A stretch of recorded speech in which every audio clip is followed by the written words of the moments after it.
A couple important things to note before I tell you about my experience. You are more than welcome to go check this place out for yourselves.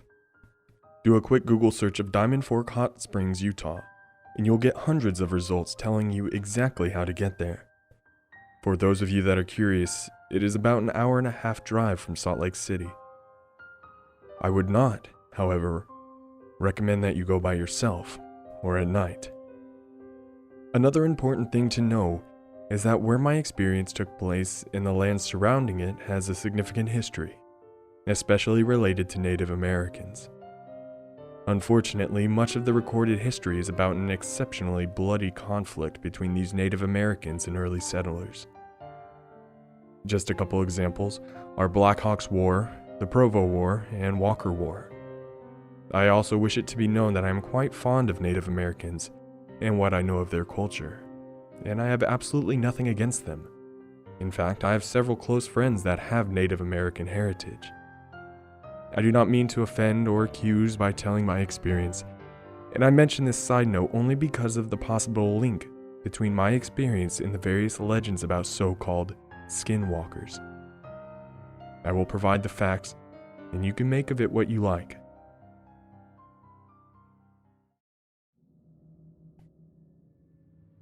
That being said, the Diamond Fork Hot Springs are a gem nestled a good half-an-hour drive and subsequent hike up the canyon and away from the city. I'd been there several times before my wife Kenna and I decided to take a Monday off and hike there this past winter. The springs are quite popular, and during the summer they tend to draw a large crowd of college students, scout troops, and old men that are overly fond of publicly bathing nude. I had gone in the winter with my cousins several years previous, and at that point, we had the springs to ourselves. So I convinced Kenna to spend one of her days off hiking to them with me. January 11th, 2016. We began our hike just before 1 p.m., thinking that this would give us ample time to hike to the springs, enjoy soaking for a couple hours, and get back to the car before sundown. I had hiked to the springs in the winter before, and knew that each winter the road is blocked off to cars well before the trail to the springs begins. This is due to snow, though, honestly, it seemed to me like it wouldn't be hard for a plow to go the additional 4-ish miles. I guess I forgot just how far 4 miles is when you're walking through snow and ice. Nevertheless, we walked through the gate.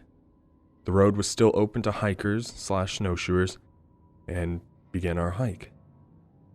We enjoyed ourselves and took breaks about every 30 minutes.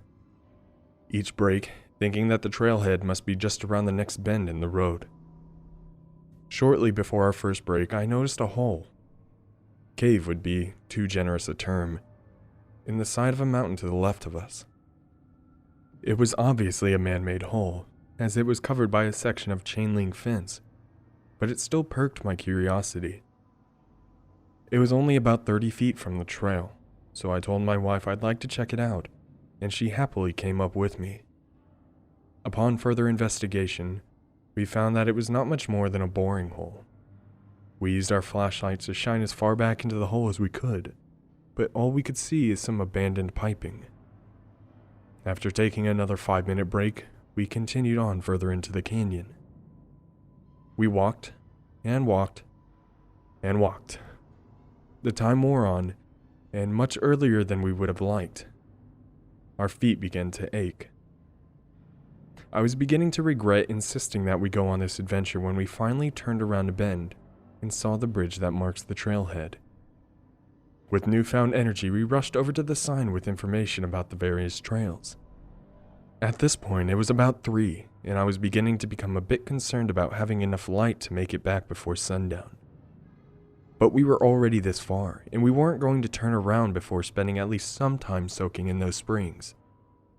Plus, we had flashlights just in case, and the way back to the car, albeit lengthy, was very straightforward. So we pushed forward, knowing that we were well over halfway there. Our strength seemed to diminish at an exponential rate, which was concerning because we'd had over a 5-mile hike back to the car. But I knew that we'd make it, somehow, perhaps with more frequent breaks than on the way up. We soon began to smell the sulfur odor that was a sure sign that we were getting very close. We ended up seeing some bikers as we approached the springs. They were riding those fat bikes that have huge tires and are designed for the snow. We were happy to see them coming towards us, as this meant they were leaving and we would probably have the springs to ourselves. After letting them pass, we hiked another 10 minutes or so and finally reached the springs. I cannot explain how heavenly of a sight to behold those springs were. The combination of the milky blue water, the red rock with snow on it, to our left and our right, the blue sky above, and the waterfall about 100 yards ahead were too much to take in at once. And best of all, we had it all to ourselves. We quickly stripped down to our swimming suits and hopped in. It felt incredible, truly like stepping into healing waters. We relaxed for a bit and our noses quickly adjusted to the sulfur smell. Unfortunately, our bodies also adjusted to the water temperature. And before long, the water didn't feel as amazingly warm as it did at first. There are a few places between the first spring and the waterfall further along the trail where the water bubbles out of the earth and flows into a pool of its own. So I figured I'd check out a couple of the other pools and see if I could find a hotter one. I managed to climb up the runoff of some of the other pools, thinking this would save my feet from freezing. It did, but in the process my feet slipped several times on the mossy rocks and were fairly banged up by the time I reached the other pools. To my delight, these pools were significantly warmer, so I rushed back and beckoned my wife to come join me in these warmer springs. After a very brisk 30-second dash, we jumped in and I yelped briefly as I realized I may have jumped a bit too close to the mouth of the spring. We soaked and enjoyed ourselves for about an hour. We ate some of the chips and granola bars that we had packed in, and I downed a good deal of cherry coke. Perfect drink for a hike, right? At this point, I had accepted the fact that for at least some of the hike back we would be in darkness and have to use our flashlights. From the springs, it was hard to tell just how much the sun had set, since there are mountains rising steeply on both the east and west, and the sun is only visible overhead for around 5 hours in the middle of the day. At about 5, we decided we really needed to get going. As much as we were dreading the hike back, we dried off, took a few pictures, and headed out. Shortly after beginning the hike back, I realized that my feet were immensely sore, and that my legs were already begging for a break. I mentioned this to Kenna, and she mentioned that she was feeling the same. I could tell that we were both in a mood to complain, so I determined to try and keep the mood light and the conversation lively to distract us from our discomfort. Things got very dark very fast. We hadn't even reached the halfway point from the springs to the main road when we started seeing stars above us.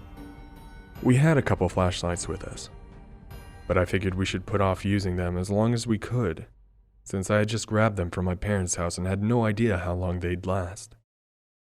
I also hadn't thought to bring extra batteries. All was well though, as our eyes had adjusted with the darkness. Making out the snow-packed trail wasn't too difficult. I could tell that Kenna was getting as tired as I was, so in an attempt to distract ourselves from our weariness, I asked her about a scary movie that she had seen with a friend a few days previous. As she told me the plot, I began to feel a bit anxious and jumpy, but nothing more than what would be expected. It was partway through Kenna's explanation of the plot, though, that I felt a surreal sinking feeling. It was as though my insides were being squeezed and I was descending into a state of panic. I generally don't get overly scared when reading or hearing scary stories, especially if I know it's just a movie. But this was different. I determined that this must be due to our circumstances, being isolated in the mountains far away from anyone else, with darkness surrounding us on all sides, From the beginning of the sinking feeling to attempting to justify it and brush it off was only a matter of seconds. I hadn't realized it, but Kenna had paused her explanation and hiked in silence for those few seconds, then hastily wrapped it up and moved on to another subject. I was secretly glad that she had finished so quickly, and I figured that some discussion on a lighter topic would probably push out the overwhelming feeling of panic and paranoia that had overtaken me. It was about at this point that I began to hear the whispering. There's a river that runs next to the trail and down about 5 feet in most places, and I tried to brush the noise off as the sound of rushing water. The thing that made me especially uneasy though was the noise. It wasn't just coming from the river to the left of us. It was coming from the right, and from behind as well.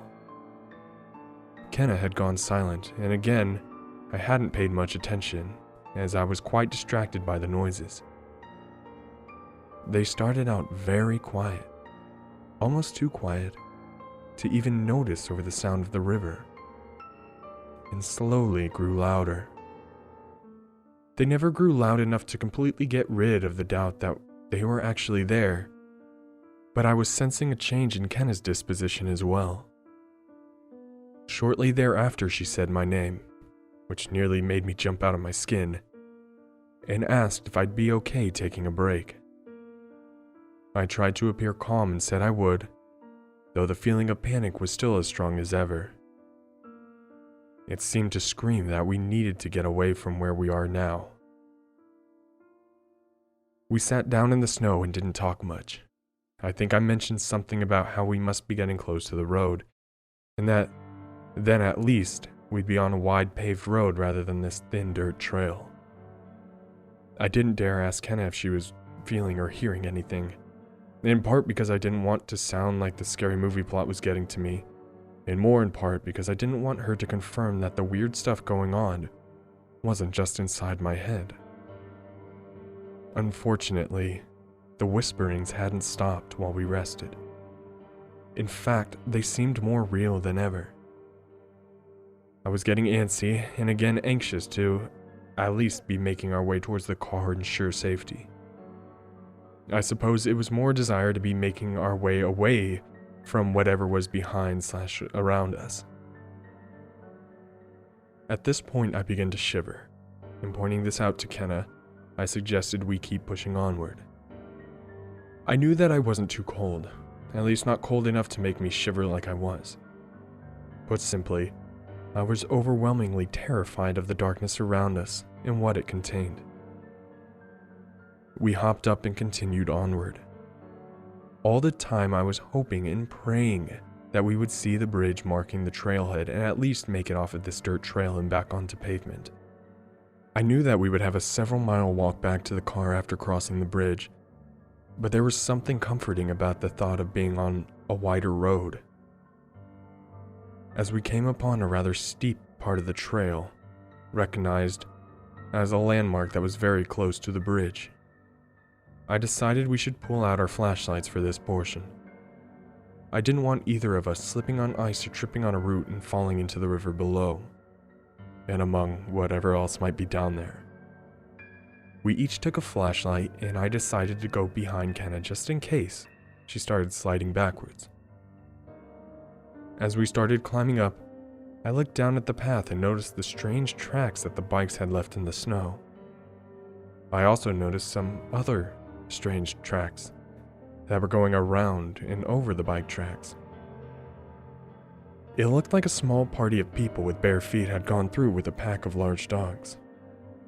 My mind was trying to put things together quickly, but was struggling. Those bikers had been the only people that we had seen, but these foot or paw prints were certainly from people that had come after the bikers.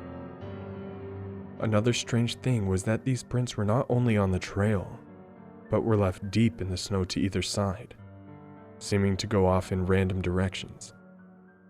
Some tracks came to the trail, others left it, and everywhere there were large paw prints mixed with the human footprints. At first this came as a relief to me. My first thought was that there must be some very dedicated campers who had decided to bring their dogs along somewhere close by. The thought of some tough, burly campers nearby in these forsaken mountains was like a ray of light to my mind. Then a point of confusion began to form. Small at first, but then very concerning. Campers don't go hiking around in the snow in bare feet. And this point was much too far from the springs for someone to be walking around without shoes. This thought process, from terrified to hopeful, back to terrified and concerned, happened within a matter of seconds. Kenna had stopped and turned to me and pointed out the prints in the snow as well. I tried to brush it off with a chuckle and a, yeah, what the heck are people thinking? But the look of concern on her face only confirmed that I was not alone in my worried thoughts. The panic was again overcoming me, and I wished more than ever that the whispering would stop. All I could say is, let's go, and we pushed on with even more determination than before. I kept looking behind us, every time expecting to see something following. Each time before I looked back, my stomach would do a flip, but not once did I see anything suspicious. We kept our flashlights on for the rest of the hike out, and at long last we saw the bridge ahead. We quickly crossed it, and without a word continued onto the main road. Roughly 4 more miles, and we would be safe and sound in the car. To my immense relief, the whispering seemed to quiet down now that we were on the road. My legs and feet were aching like the dickens, so I asked Kenna if we could take another quick break. She obliged, and I very quickly regretted making the suggestion. The river still flowed by the road, but it was not nearly as close as it was to the dirt path, and therefore didn't mask any sounds. At this point, the whispers, though quieter than they had been on the dirt trail, were very clear and undeniably existent. I stared back to the bridge, wishing that this maddening noise and accompanying sense of extreme paranoia would go away. As I looked to Kenna to see how she was reacting to the menacing noise, I noticed she had her head in her hands and seemed to be shaking. I put my arm around her shoulder and pressed my head up against hers, and as I looked down, I froze. The snow we were sitting on was covered in human footprints, along with those enormous paw prints. Again, there seemed to be no method or destination in mind for whoever or whatever had been stomping around here. I shined my flashlight with a shaky hand in each direction, trying to figure out where these things had gone. I followed one set of footprints that ascended up the side of the hill to our right, and saw that the human prints ended in those huge animal prints picked up right where they had left off. I felt as if I was descending into madness. I wanted to cry. I began to feel angry towards these things. Was this some sick joke? I wanted to scream and call out these things to stop messing around, get on with whatever they were doing to us. More than anything, I wanted this all to end. With hot tears stinging my face, and with this newfound anger giving me a boost of energy, I pulled Kenna up by her hand, and without a word we continued at a brisk pace down the road. I could not shake the darkness. This was so much darker than anything I had experienced. It was horrible and overwhelming. Even the stars above seemed extremely dim. The darkness was pressing in all around us, above us, below us, and worst of all, it seemed to be inside us. Strange thoughts entered my mind, wondering what acts of evil could bring such a feeling to this place, wondering if we had done anything to bring this upon ourselves. Was this some sacred place that we were trespassing on? Had we done something to offend these creatures? Whatever the case, I hated this area and felt that I was beginning to give in to the evil ambient darkness that seemed to be consuming us. I wanted to give up. The thought entered my mind that embracing this evil might be the only way out. Kenna saved me from my own thoughts. Her sweet voice pierced my dark thoughts and halted this internal spiraling. She had stopped and softly said my name. After taking a second to recover, I asked how she was holding out. She pointed off to the right toward where her flashlight was shining on a patch of juniper bushes. Again, that invisible hand seemed to clench my stomach and I froze momentarily. A pair of eyes were reflecting back at us. I tried to regain my composure, and after a few seconds I noticed that the eyes remained unblinking. I quickly realized that they were that of a dead animal. The awkward angle and lack of movement gave that away. As I continued to stare, I realized that this was not just a single dead animal. There were 5 or so dead deer. And what made my stomach really churn was the amount of blood covering a large patch of the road. I turned away as the sight made me lightheaded and shifted my focus to the ground right in front of us. Again, the snow was covered in those cursed footprints, this time painted with blood. I'll spare you the details, but let me say, it seemed that these creatures had enjoyed themselves immensely at this horrid spot, and there were several trails of blood streaking the snow. Still focusing on the ground, I led us forward and to the left around this horrible scene of carnage, averting my eyes from the worst of it. I kept expecting to encounter the smell of rotting flesh, but it never came. I guess the deer carcasses were too fresh, and the cold weather probably helped too. Soon thereafter, we passed a campground, a landmark that meant we were getting close to our blessed car. It was at this point that the hollering began. When I heard the first shout, a chill went down my whole body, and I felt sick to my stomach. This was an inhuman shout, and it wasn't far behind us. I looked back, nearly tweaking my neck in the process, but still, I couldn't see anything. It was indescribably terrifying. I wished that I could see something, so that at least I would know what we're up against. Anything, I felt, would be better than being kept in the state of knowing something was there, but not knowing what it was. We hurried forward toward the car, our legs and feet protesting every step, and the hollering seemed to grow even closer and louder. Every 20 seconds or so, I would quickly scan to the left, right, and behind. Each time, I hoped that I would see something to relieve me from this deranging state of not knowing. Still, I was terrified to the core of what I might see. Finally, after hours of wishing we were here, we rounded a bend and saw our beautiful car. Never in my life was I so happy to see it. My moment of joy was cut short, however, as I did one of my brief scans of our surroundings. Upon looking behind us, I saw several dark figures moving slowly toward us. A few had their heads raised, and I wondered what I had been thinking when I had wished that I could see what these creatures were. Each of them were human-like in form, though they were unusually tall and walking on all 4s.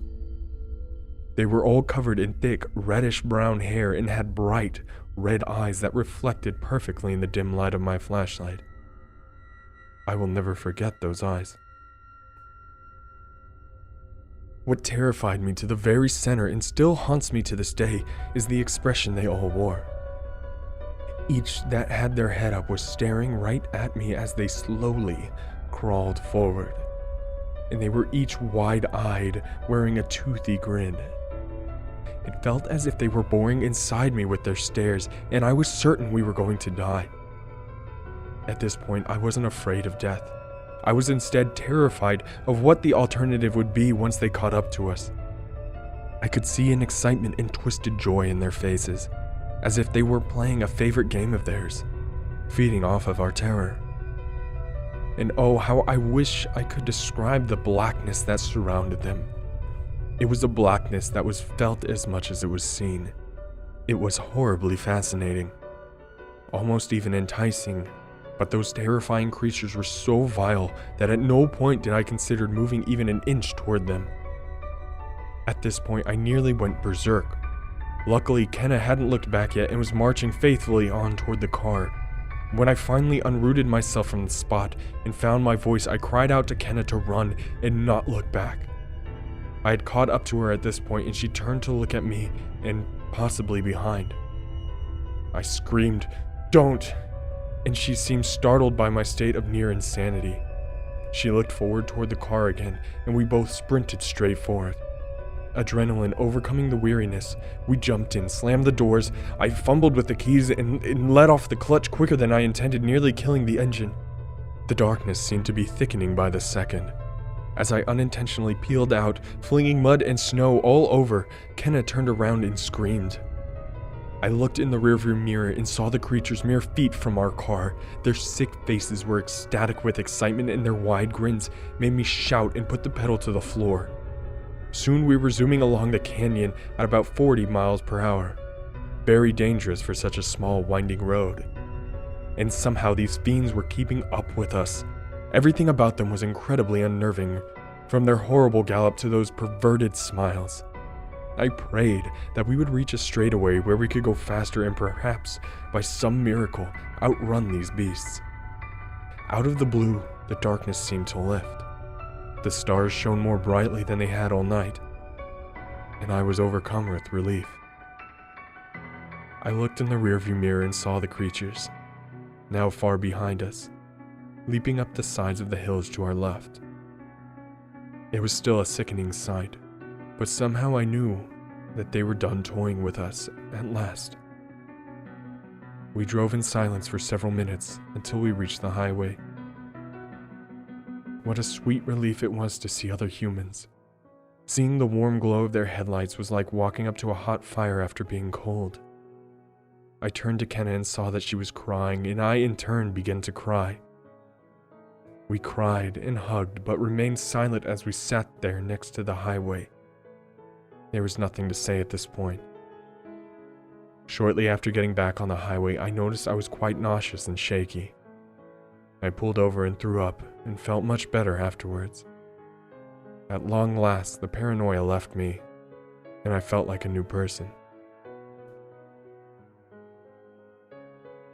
We got home around 7:30.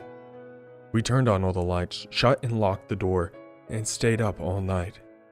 Neither of us wanted to sleep, so we stayed up holding each other tight and trying to distract ourselves with movies. Neither of us talked about what we had gone through until well into the next day, when the sun was high and everything was bright. I could tell neither of us wanted to be the one to bring it up. I felt that if we talked about it, we would solidify that it really happened. But I finally brought it up, and it was almost a relief to have it out in the open. We've told a select few people about this experience, and as much of it is still quite confusing to us, we still have some questions that may forever remain unanswered. Such as, what in the world were those creatures? What did we do to warrant their pursuit? They were certainly the quickest creatures we'd ever seen, so why didn't they catch up to us? What would have happened if we had tried to confront them? All we know is that there is a serious evil presence up that canyon. And if you don't believe me, you know where to find it.